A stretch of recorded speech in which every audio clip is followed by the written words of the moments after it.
Hello my dear students, welcome back to my YouTube channel. मेरे YouTube channel पर आप लोग का बहुत बहुत स्वागत है। डियर स्टूडेंट, आज की क्लास में हम लोग TGT, PGT, LT, GIC, UGC NET और अन्य प्रतियोगी परीक्षाओं के लिए भूगोल विषय के महत्वपूर्ण प्रश्नों का प्रैक्टिस करेंगे। और भूगोल के ये जो प्रश्न मैं आप लोगों को करवा रहा हूँ, ये देखिए एकदम बेसिक लेवल से लेकर एडवांस लेवल तक के प्रश्न हैं। और ये प्रश्न आपके एग्जाम में पूछे जाते हैं और आने वाली जो परीक्षाएं हैं उसमें पूछे जा सकते हैं। अब तक देखिए हम लोगों ने भूगोल के जो प्रश्न हैं उसमें 13 क्लासेस कर लिया है। और इन क्लासेस को देखिए हम लोग जो है बेहतर तरीके से व्याख्या के साथ हल करते हैं, उनकी प्रैक्टिस करते हैं। जिससे क्या होगा कि आपके किसी भी एग्जाम में अगर किसी प्रश्न को अगर ऑप्शन चेंज करके भी पूछेगा तो आप उस व्याख्या को अगर अच्छे तरीके से समझे रहेंगे, जानते रहेंगे, तो उसको आपको सॉल्व करने में किसी प्रकार की कठिनाई नहीं होगी। तो हम लोगों ने देखिए 13 क्लासेस में भूगोल के जो है अगर देखा जाए तो 390 प्रश्नों की प्रैक्टिस कर लिया। आज की क्लास देखिए आपकी जो ये है 14वीं क्लास है। अगर इसके बाद हम लोग देखेंगे तो लगभग आपका 420 प्रश्न हो जाएगा। उसके बाद धीरे धीरे हम लोग और भी प्रश्नों की प्रैक्टिस करते हुए चलेंगे। अभी मैं देखिए आप लोगों को भौतिक भूगोल के प्रश्नों का प्रैक्टिस करवा रहा हूँ। और भौतिक भूगोल के प्रश्नों में पिछली क्लास में मैंने आप लोगों को पर्वत, पठार, मैदान, झील, इन सब से संबंधित प्रश्नों का अध्ययन कराया था 30 प्रश्न। आज उसी के बाकी के जो बचे हुए 30 प्रश्न हैं उनको प्रैक्टिस करना है। तो चलिए आज की क्लास को शुरू किया जाए और बाकी के जो प्रश्न हैं 30 प्रश्न उनको भी प्रैक्टिस किया जाए। चलिए शुरू करते हैं। हाँ देखिए, हम लोग भौतिक भूगोल के प्रश्नों की प्रैक्टिस कर रहे हैं। और भौतिक भूगोल के प्रश्नों में मैंने पिछली क्लास में आपको देखिए पर्वत, पठार, घाटियाँ, मैदान, नदियाँ, प्रपात और झीलों से संबंधित 30 प्रश्नों की प्रैक्टिस कराया था। आज हम लोगों को उसी 30 प्रश्नों की आगे के प्रश्नों को, यानी जो है बचे हुए जो 30 प्रश्न हैं इन टॉपिक से, उनका प्रैक्टिस करना है। तो चलिए उनको एक एक करके प्रैक्टिस किया जाए। हाँ देखिए, आज की क्लास का पहला प्रश्न क्या है कि विश्व का सबसे बड़ा मैदान कौन सा है। पहला ऑप्शन देखिए दिया है गंगा ब्रह्मपुत्र मैदान, दूसरा दिया अमेजन का मैदान, तीसरा दिया साइबेरिया का मैदान और चौथा दिया ग्रेट प्लेन्स। तो विश्व का जो सबसे बड़ा मैदान है वो देखिए ग्रेट प्लेन्स नहीं है, गंगा ब्रह्मपुत्र मैदान नहीं है, अमेजन मैदान नहीं, बल्कि कहाँ का मैदान है, साइबेरिया का मैदान है। तो इस क्वेश्चन का देखिए आपका राइट ऑप्शन क्या हो जाएगा, ऑप्शन नंबर सी। सही उत्तर क्या है, सी। देखिए आंसर है सी।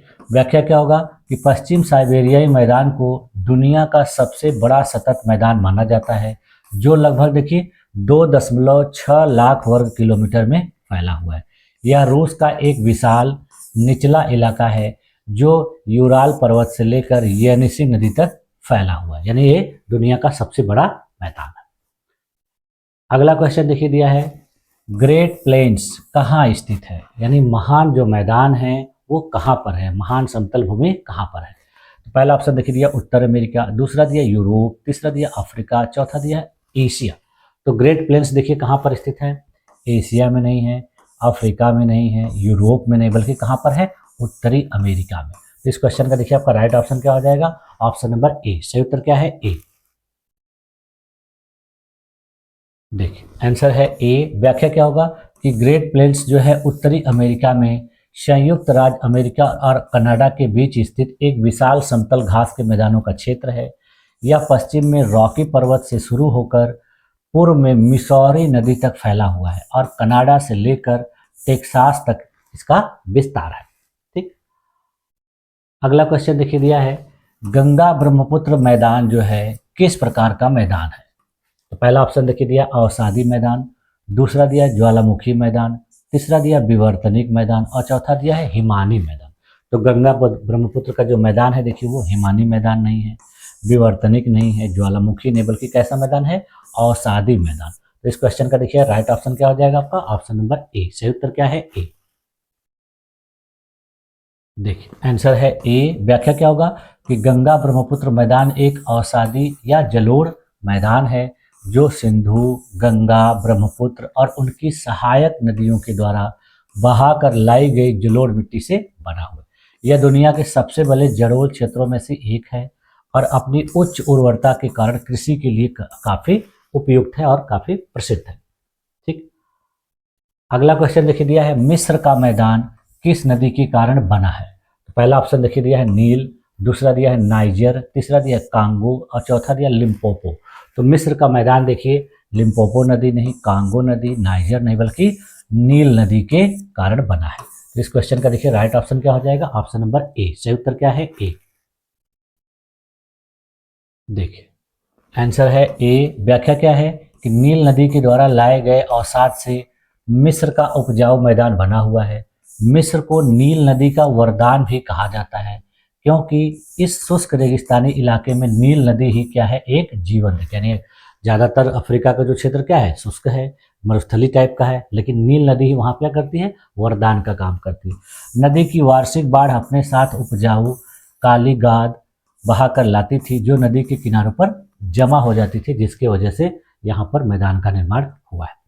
ठीक, अगला क्वेश्चन देखिए दिया है, पंपास मैदान कहाँ पर स्थित है। पहला ऑप्शन दिया है अर्जेंटीना, दूसरा दिया ब्राजील, तीसरा दिया चिली, चौथा दिया पेरू। तो पंपास के मैदान देखिए पेरू में नहीं है, चिली में नहीं है, ब्राजील में नहीं, बल्कि कहाँ पर है, अर्जेंटीना में। तो इस क्वेश्चन का राइट ऑप्शन क्या हो जाएगा, ऑप्शन नंबर ए। सही उत्तर क्या है, ए। देखिए आंसर ए है। व्याख्या क्या होगा कि पंपास मैदान जो है दक्षिण अमेरिका के अर्जेंटीना में स्थित हैं और ये काफ़ी उपजाऊ घास भूमि के मैदान हैं, जहाँ पर गहन कृषि और पशुधन उत्पादन होता है। यानी क्या, कृषि भी बहुत ज़्यादा की जाती है और वहाँ पर पशुओं को भी बहुत ज़्यादा रखा जाता है, उनका पालन पोषण किया जाता है, जिससे दुग्ध और भी मांस से संबंधित जो है व्यापार किए जाते हैं। ठीक, अगला क्वेश्चन देखिए दिया, मैदानों का निर्माण मुख्यतः किससे होता है। पहला ऑप्शन देखिए दिया है नदियों की अवसादी क्रिया, दूसरा दिया हिमानी क्रिया, तीसरा दिया ज्वालामुखी क्रिया, चौथा दिया विवर्तनिक उत्थान। तो मैदानों का निर्माण देखिए मुख्यतः विवर्तनिक उत्थान नहीं, ज्वालामुखी क्रिया नहीं, हिमानी क्रिया नहीं, बल्कि नदियों की अवसादी क्रिया द्वारा होता है। तो इस क्वेश्चन का राइट ऑप्शन क्या हो जाएगा आपका, ऑप्शन नंबर ए। सही उत्तर क्या है, ए। देखिए आंसर है ए। व्याख्या क्या होगा कि मैदान जो है मुख्यतः नदियों और उनकी सहायक नदियों के द्वारा लाए गए तलछट के जमाव से बनते हैं। ये नदियां क्या करती हैं कि पहाड़ों से बहते हुए जब आती हैं तो मिट्टी, रेत और पत्थरों को अपने साथ अपर्दित करके नीचे ले आती हैं और घाटियों में जमा कर देते हैं, और इन्हीं जमा हुए परतों से क्या होता है, मैदानों का निर्माण होता है। अगला क्वेश्चन देखिए दिया है, कौन सा मैदान यूरोप की रोटी की टोकरी कहलाता है। यानी यूरोप की रोटी की टोकरी किसको कहा जाता है, किस मैदान को। तो देखिए पहला ऑप्शन दिया उत्तरी यूरोपीय मैदान, दूसरा दिया साइबेरिया मैदान, तीसरा दिया इटालियन मैदान और चौथा दिया स्पेनिश मैदान। तो देखिए यूरोप की रोटी की टोकरी जो कहा जाता है वो स्पेनिश मैदान नहीं है, इटालियन मैदान नहीं है, साइबेरिया का मैदान नहीं, बल्कि क्या कौन सा है, उत्तरी यूरोपीय मैदान। तो इस क्वेश्चन का भी देखिए राइट ऑप्शन क्या हो जाएगा आपका, ऑप्शन नंबर ए। सही उत्तर क्या है, ए। देखिए आंसर है ए। व्याख्या क्या होगा कि उत्तरी यूरोपीय मैदान को कभी कभी इसकी उच्च फसल उत्पादकता के कारण देखिए यूरोप की रोटी की टोकरी कहा जाता है, लेकिन मुख्य रूप से यूक्रेन को ही क्या कहा जाता है, यूरोप की रोटी की टोकरी। अगर देशों में पूछा जाए तो यूक्रेन को कहा जाता है, और पूरे महाद्वीप में पूछा जाए तो उत्तर का यूरोपीय मैदान जो है वो यूरोप की रोटी की टोकरी कहलाता है। ठीक है, तो इस तरीके से आप इसका उत्तर दे सकते हैं। अगला क्वेश्चन देखिए दिया है, मैदान जो है मानव जीवन के लिए क्यों महत्वपूर्ण है। पहला ऑप्शन देखिए दिया है समतल भूमि के कारण आवास और कृषि के लिए, दूसरा दिया है खनिजों की प्रचुरता के कारण, तीसरा है घने जंगलों के कारण और चौथा दिया अत्यधिक ऊंचाई के कारण। तो मैदान देखिए मानव जीवन के लिए कितने महत्वपूर्ण है, अत्यधिक ऊंचाई के कारण नहीं, घने जंगलों के कारण नहीं, खनिजों की प्रचुरता के कारण नहीं, बल्कि समतल भूमि के कारण आवास और कृषि के लिए काफ़ी उपयुक्त होते हैं, इसीलिए काफ़ी महत्वपूर्ण है। इस क्वेश्चन का देखिए राइट ऑप्शन क्या हो जाएगा, ऑप्शन नंबर ए। सही उत्तर क्या है, ए। ठीक, देखिए आंसर है ए। व्याख्या क्या होगा कि मैदानों की समतल भूमि जो है बस्ती, उद्योग और परिवहन के लिए सुविधाजनक होती है। अगला क्वेश्चन देखिए दिया है, लोएस मैदान किस प्रकार की मिट्टी से बना हुआ है।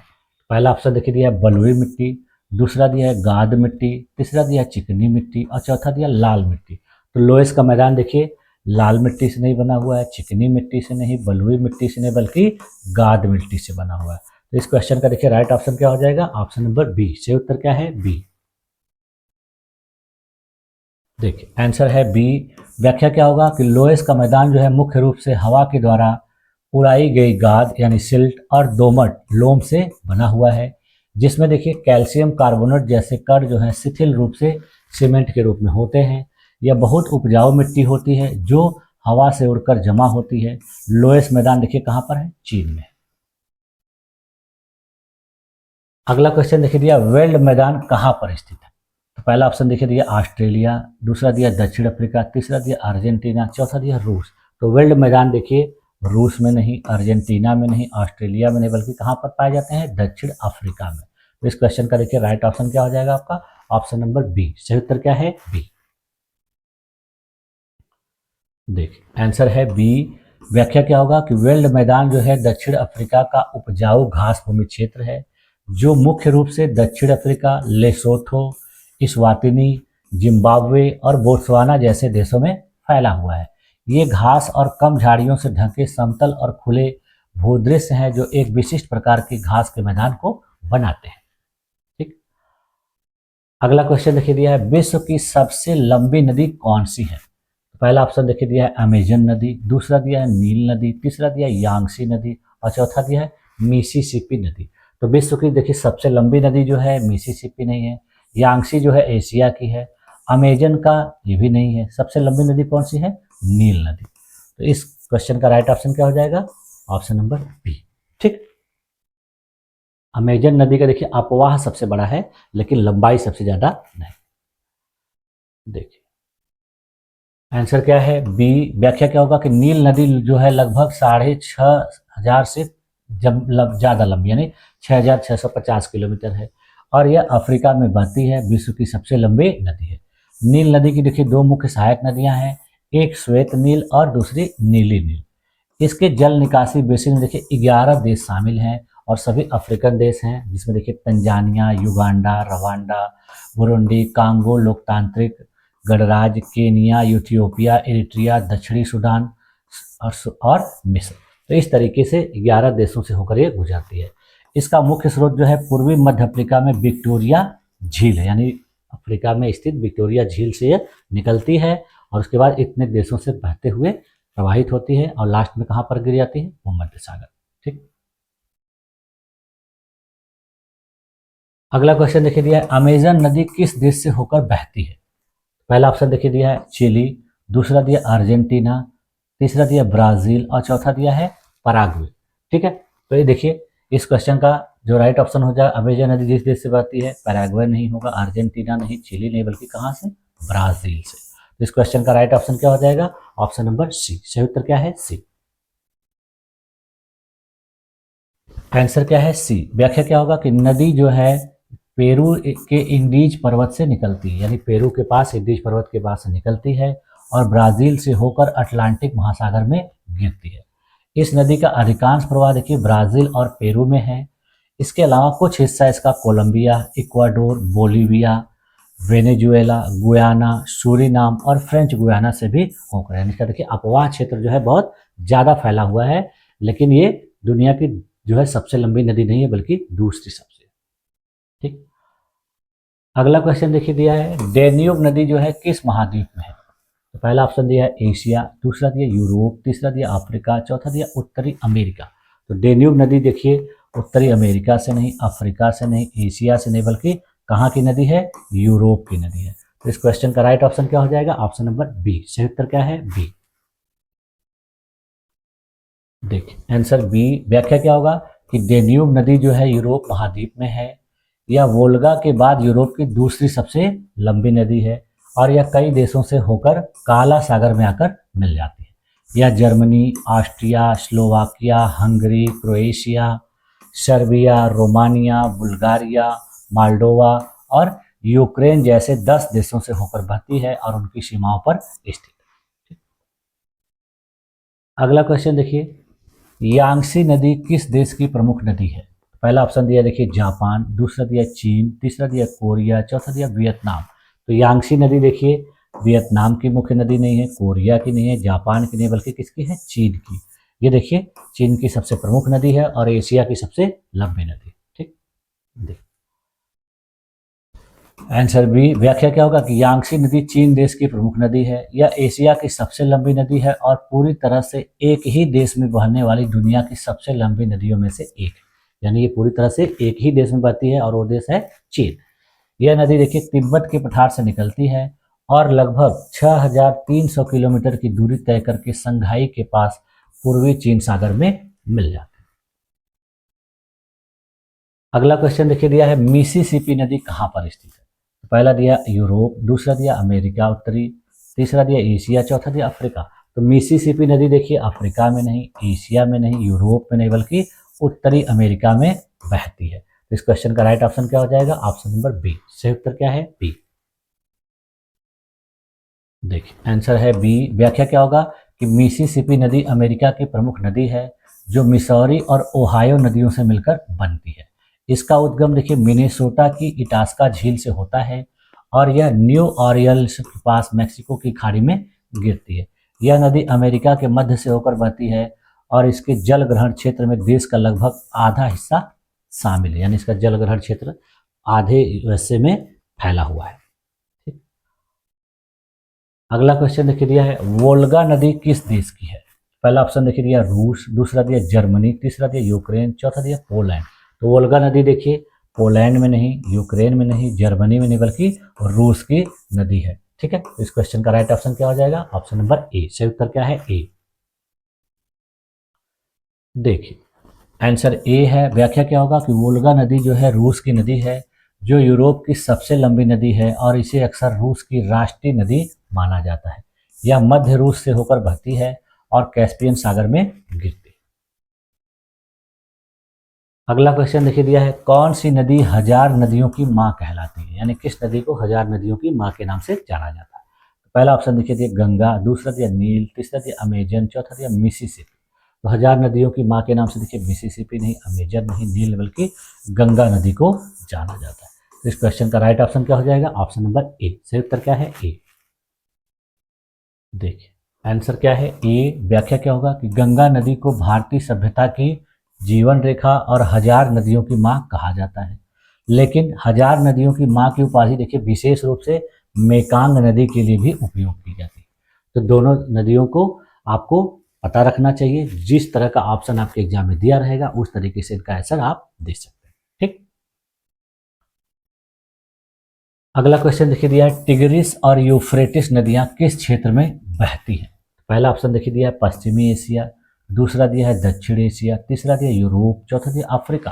तो टिग्रिस और यूफ्रेटिस नदियां देखिए जिस क्षेत्र में बहती हैं वो अफ्रीका नहीं है, यूरोप नहीं है, दक्षिण एशिया नहीं, बल्कि कहाँ से? पश्चिम एशिया से बहती है। तो इस क्वेश्चन का देखिए राइट ऑप्शन क्या हो जाएगा? Option number A. सही उत्तर क्या है? ए। देखिए आंसर है ए। व्याख्या क्या होगा कि टिग्रिस और यूफ्रेटस नदियां जो है मेसोपोटामिया क्षेत्र में बहती हैं जो मध्य पूर्व में स्थित है और इसका ऐतिहासिक अर्थ नदियों के बीच की भूमि के रूप में। ये नदियां देखिए तुर्की से निकलकर सीरिया और इराक से होते हुए फारस की खाड़ी में मिल जाती है। ठीक, अगला क्वेश्चन देखिए दिया है कांगो नदी किस महाद्वीप में है। पहला ऑप्शन देखिए दिया है एशिया, दूसरा दिया अफ्रीका, तीसरा दिया दक्षिण अमेरिका, चौथा दिया यूरोप। तो कांगो नदी देखिए यूरोप में नहीं, दक्षिण अमेरिका में नहीं, एशिया में नहीं, बल्कि कहाँ से प्रभावित होती है? अफ्रीका से। तो इस क्वेश्चन का देखिए राइट ऑप्शन क्या हो जाएगा आपका? Option number B. सही उत्तर क्या है? बी। Answer B. व्याख्या क्या होगा कि कांगो जो है अफ्रीका की दूसरी सबसे बड़ी नदी नील नदी के बाद है और यह दुनिया की सबसे गहरी नदी भी है। यानी दुनिया की सबसे गहरी नदी अगर आपसे पूछा जाए तो कांगो नदी, और यह अफ्रीका की दूसरी सबसे बड़ी नदी है। यह भूमध्य रेखा को देखिए 2 बार पार करती है, यानी भूमध्य रेखा से ये क्या करती है कि इस तरीके से 2 बार पार करती है। ठीक, यह देखिए अंगोला, कांगो गणतंत्र, कांगो गणराज्य, मध्य अफ्रीकी गणराज्य, तंजानिया, बुरुंडी, कैमरून, गैबोन और रवांडा से होकर बहती है और अटलांटिक महासागर में मिल जाती है। अगला क्वेश्चन देखिए दिया कौन सी नदी नदियों की रानी कहलाती है। पहला ऑप्शन देखिए दिया थेम्स, दूसरा दिया गंगा, तीसरा दिया राइन, चौथा दिया अमेजन। जो नदी गंगा की रानी कहलाती है, नदियों की रानी देखिए वो थेम्स नहीं है, राइन नहीं है, अमेजन नहीं, बल्कि गंगा है। तो इस क्वेश्चन का भी राइट ऑप्शन क्या हो जाएगा आपका? Option number B. सही उत्तर क्या है? बी। देखिए आंसर क्या है? बी। व्याख्या क्या होगा कि गंगा नदी को नदियों की रानी कहा जाता है। ऐसा इसके सांस्कृतिक और आध्यात्मिक महत्व के कारण है, क्योंकि हिंदू धर्म में इसे देवी माना जाता है और इसके जल को पवित्र माना जाता है। कुछ स्रोतों में देखिए राइन नदी जो है यूरोप की सुंदरतम नदियों में से एक है और इसे भी क्वीन ऑफ रिवर्स भी कहा जाता है। यानी राइन नदी भी यूरोप की इस तरीके से उपाधि दी गई है और भारत में गंगा नदी, लेकिन ज़्यादातर आप देखेंगे कि गंगा नदी ही सही ऑप्शन माना जाता है। ठीक, अगला क्वेश्चन देखिए, विश्व का सबसे ऊंचा जलप्रपात कौन सा है? पहला ऑप्शन देखिए नियाग्रा, दूसरा दिया विक्टोरिया, तीसरा दिया एंजल फॉल्स, चौथा दिया इगुआसू। तो विश्व का सबसे ऊंचा जलप्रपात देखिए इगुआसू नहीं है, नियाग्रा नहीं है, विक्टोरिया नहीं है, बल्कि क्या है, एंजल फॉल्स। ये कहाँ पर है? वेनेजुएला में। ठीक है, तो इस क्वेश्चन का राइट ऑप्शन क्या हो जाएगा? Option number C. देखिए आंसर है सी। व्याख्या क्या होगा कि विश्व का सबसे ऊंचा जलप्रपात जो है एंजल फॉल्स है, जो वेनेजुएला के कैनाइनवा राष्ट्रीय उद्यान में स्थित है। इसकी कुल ऊंचाई देखिए 979 मीटर, लगभग 3212 फीट है, और यह आयन टेपुई पर्वत की चोटी से गिरता है। अगला क्वेश्चन देखिए दिया है, नियाग्रा जलप्रपात किन देशों के बीच है? पहला ऑप्शन दिया अमेरिका और कनाडा, दूसरा दिया ब्राजील और अर्जेंटीना, तीसरा दिया रूस और यूक्रेन, और चौथा दिया फ्रांस और जर्मनी। तो नियाग्रा जलप्रपात देखिए फ्रांस और जर्मनी नहीं, रूस और यूक्रेन नहीं, ब्राजील और अर्जेंटीना, बल्कि अमेरिका और कनाडा दोनों के बीच में है। इस क्वेश्चन का राइट ऑप्शन क्या हो जाएगा? Option number A. सही उत्तर क्या है? ए। देखिए आंसर है ए। व्याख्या क्या होगा कि नियाग्रा जलप्रपात जो है संयुक्त राज्य अमेरिका और कनाडा के बीच अंतर्राष्ट्रीय सीमा पर स्थित है। यह जलप्रपात नियाग्रा नदी पर बना है, जो इन दोनों देशों के बीच की एक प्राकृतिक सीमा बनाती है। इसमें 3 झरने शामिल हैं, एक है अमेरिकन फॉल्स, दूसरा है हॉर्स शू फॉल्स, और तीसरा है ब्राइडल वेल फॉल्स। इन तीनों से मिलकर यह बना हुआ है। अगला क्वेश्चन देखिए, लिखा है विक्टोरिया फॉल्स किस नदी पर है? यानी विक्टोरिया जलप्रपात या झरना किस नदी पर है? तो पहला दिया देखिए कांगो, दूसरा दिया नील, तीसरा दिया जाम्बेजी, और चौथा दिया नाइजर। तो विक्टोरिया फॉल्स देखिए कांगो पर नहीं है, नील पर नहीं है, नाइजर पर नहीं, बल्कि कहाँ पर है? जाम्बेजी नदी पर। तो इस क्वेश्चन का राइट ऑप्शन क्या हो जाएगा? Option number C. सही उत्तर क्या है? सी। Answer C. व्याख्या क्या होगा कि विक्टोरिया जलप्रपात जो है जाम्बेजी नदी पर स्थित है, जो जाम्बिया और जिम्बाब्वे के बीच है।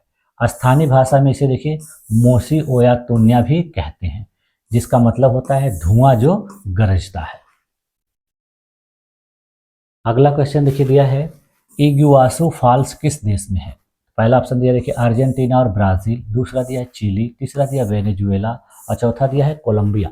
तो इगुआसू फॉल्स देखिए कोलंबिया में नहीं है, वेनेजुएला में नहीं है, चिली में नहीं, बल्कि अर्जेंटीना और ब्राजील में है। इस क्वेश्चन का देखिए राइट ऑप्शन क्या हो जाएगा आपका? Option number A. सही उत्तर क्या है? ए। आंसर ए है। व्याख्या क्या होगा कि इगुआसू फॉल्स जो है अर्जेंटीना और ब्राजील की सीमा पर स्थित है। यह झरना इगुआसू नदी के किनारे इन दोनों देशों के राष्ट्रीय उद्यानों के बीच फैला हुआ है। यह विश्व के सबसे चौड़े प्रपातों में से एक है। ठीक, अगला क्वेश्चन देखिए दिया है, भारत का सबसे ऊंचा जलप्रपात कौन सा है? पहला देखिए दिया है जोग फॉल्स, दूसरा दिया है कूचिकल, तीसरा दिया है नोखा लिकै फॉल्स, और चौथा है बरहा निक्का फॉल्स। तो भारत का देखिए सबसे ऊंचा जलप्रपात जो है बरहा निक्का नहीं है, नोखा लिकै नहीं है, जोग नहीं, बल्कि कौन सा है? कूचिकल है। ये कहाँ पर है? कर्नाटक के शिमोगा जिले में। इस क्वेश्चन का देखिए राइट ऑप्शन क्या हो जाएगा? Option number B. सही उत्तर क्या है? बी। देखिए आंसर बी। व्याख्या क्या है कि भारत का सबसे ऊंचा जलप्रपात जो है कूचिकल जलप्रपात है। यह कर्नाटक के शिमोगा जिले में स्थित है। इसकी ऊंचाई लगभग 455 मीटर यानी 1493 फीट है, और यह वराही नदी पर बनता है। यह न केवल भारत बल्कि एशिया का दूसरा सबसे ऊंचा झरना है। अगला क्वेश्चन देखिए दिया, विश्व की सबसे बड़ी झील कौन सी है क्षेत्रफल के अनुसार? पहला ऑप्शन दिया देखिए सुपीरियर, दूसरा दिया कैस्पियन सागर, तीसरा दिया विक्टोरिया, चौथा दिया वैकाल। तो देखिए क्षेत्रफल के अनुसार विश्व की जो सबसे बड़ी झील है वो देखिए सुपीरियर नहीं है, विक्टोरिया नहीं है, वैकाल नहीं, बल्कि कौन सी है? कैस्पियन सागर है। इस क्वेश्चन का देखिए राइट ऑप्शन क्या हो जाएगा आपका? Option number B. सही उत्तर क्या है? बी। देखिए आंसर है बी। व्याख्या क्या होगा कि क्षेत्रफल के अनुसार विश्व की सबसे बड़ी झील जो है कैस्पियन सागर है। यह एक खारे पानी की झील है और यूरोप और एशिया के बीच स्थित है। इसका क्षेत्रफल लगभग देखिए 3,71,000 वर्ग किलोमीटर है।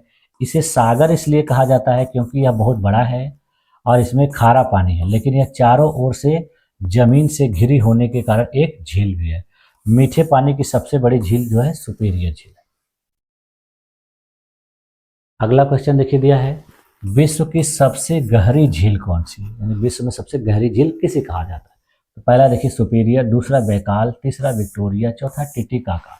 तो विश्व की देखिए सबसे गहरी झील जो है वो सुपीरियर नहीं है, विक्टोरिया नहीं है, टिटिकाका नहीं, बल्कि कौन सी है, बैकाल झील है। इस क्वेश्चन का राइट ऑप्शन क्या हो जाएगा, ऑप्शन नंबर बी। सही उत्तर क्या है, बी। देखिए आंसर बी। व्याख्या क्या होगा कि रूस की जो बैकाल झील है वो लगभग 1700 मीटर यानी 5387 फीट गहरी है, जो विश्व की सबसे गहरी झील है। यह रूस के साइबेरिया क्षेत्र में स्थित है। यह एक मीठे पानी की झील है और दुनिया की सबसे पुरानी झीलों में से एक है। इसकी अनुमानित आयु देखिए लगभग 2.5 करोड़ वर्ष बताई जाती है। बैकाल झील में पृथ्वी पर मौजूद जमे हुए ताजे पानी का 20% से अधिक हिस्सा पाया जाता है। इसे रूस के गैलापागोस के रूप में भी जाना जाता है, क्योंकि यहाँ पर कई अद्वितीय प्रजातियां पाई जाती हैं। ठीक, अगला क्वेश्चन देखिए दिया, विक्टोरिया झील किस महाद्वीप में स्थित है। तो पहला ऑप्शन देखिए दिया एशिया, दूसरा दिया अफ्रीका, तीसरा दिया दक्षिण अमेरिका, चौथा दिया यूरोप। तो विक्टोरिया झील देखिए यूरोप में नहीं है, दक्षिण अमेरिका में नहीं, एशिया में नहीं, बल्कि कहाँ पर स्थित है, अफ्रीका में स्थित है। तो इस क्वेश्चन का राइट ऑप्शन क्या हो जाएगा, ऑप्शन नंबर बी। सही उत्तर क्या है, बी। Answer B. व्याख्या क्या होगा कि विक्टोरिया झील जो है अफ्रीका महाद्वीप में स्थित है। यह पूर्वी अफ्रीका में तंजानिया, युगांडा और केनिया की सीमाओं पर स्थित अफ्रीका की सबसे बड़ी और दुनिया की दूसरी सबसे बड़ी मीठे पानी की झील है, और यह नील नदी के उद्गम के रूप में भी जानी जाती है। अगला क्वेश्चन देखिए दिया, टीटीकाका झील किस दो देशों के बीच स्थित है। पहला ऑप्शन देखिए दिया पेरू और बोलिविया, दूसरा दिया ब्राजील और अर्जेंटीना, तीसरा दिया चिली और उरुग्वे, और चौथा दिया वेनेजुएला और कोलंबिया। तो टिटिकाका झील देखिए वेनेजुएला और कोलंबिया के बीच नहीं, चिली और उरुग्वे के बीच नहीं, ब्राजील और अर्जेंटीना, बल्कि पेरू और बोलिविया दोनों के बीच में स्थित है। तो इस क्वेश्चन का देखिए राइट ऑप्शन क्या हो जाएगा, ऑप्शन नंबर ए। सही उत्तर क्या है, ए। देखिए आंसर ए। व्याख्या क्या होगा कि टीटीकाका झील जो है पेरू और बोलिविया देशों के बीच स्थित है। यह इंडीज पर्वत माला में समुद्र से लगभग 3810 मीटर की ऊंचाई पर स्थित विश्व की सबसे ऊंची नौगम्य झील है। ठीक, अगला क्वेश्चन देखिए, सुपीरियर झील कहाँ स्थित है। देखिए ये आज की क्लास का अंतिम प्रश्न है। तो इसमें देखिए सुपीरियर झील की स्थिति के बारे में पूछा जा रहा था। पहला ऑप्शन दिया है अमेरिका और कनाडा, दूसरा दिया रूस, तीसरा दिया चीन और चौथा दिया जर्मनी। तो सुपीरियर झील देखिए जर्मनी में नहीं है, चीन में नहीं है, रूस में नहीं, बल्कि कहाँ पर है, अमेरिका और कनाडा की सीमा पर स्थित है। तो इस क्वेश्चन का राइट ऑप्शन क्या हो जाएगा, ऑप्शन नंबर ए। सही उत्तर क्या है, ए। देखिए आंसर है ए। व्याख्या क्या होगा कि सुपीरियर झील जो है उत्तरी अमेरिका में कनाडा और संयुक्त राज्य अमेरिका की सीमा पर स्थित है। यह कनाडा के देखिए ओंटेरियो प्रांत, अमेरिका के मिनीसोटा, विस्कॉन्सिन और मिशिगन राज्यों से घिरा हुआ है। यह दुनिया की सबसे बड़ी ताजे पानी की झील है और क्षेत्रफल के हिसाब से विश्व की तीसरी सबसे बड़ी झील। ठीक है, तो इस तरीके से देखिए आज की क्लास में हम लोगों ने 30 महत्वपूर्ण प्रश्नों का बेहतर तरीके से व्याख्या के साथ प्रैक्टिस किया, और व्याख्या में और अन्य महत्वपूर्ण बातों को भी हम लोगों ने देखा। ठीक है, तो मुझे उम्मीद है कि आप लोगों की सारी चीज़ें अच्छी तरीके से समझ में आ गई होंगी। इसके बावजूद भी अगर आप लोगों को किसी भी प्रकार का कोई डाउट लगता है किसी भी ऑप्शन में या किसी भी प्रश्न में, तो आप मुझे कमेंट कर सकते हैं। मैं उस प्रश्न को चेक करूँगा, अगर उसमें कोई त्रुटि होती है तो मैं उसमें ज़रूर सुधार करूँगा और आप लोग को बता दूँगा। ठीक है, तो आप लोगों ने मेरी इस क्लास में अपने आप को इतने देर तक इतने धैर्यपूर्वक बनाए रखा, इसके लिए आप लोग का बहुत बहुत धन्यवाद। मिलते हैं नेक्स्ट क्लास में, तब तक के लिए थैंक यू।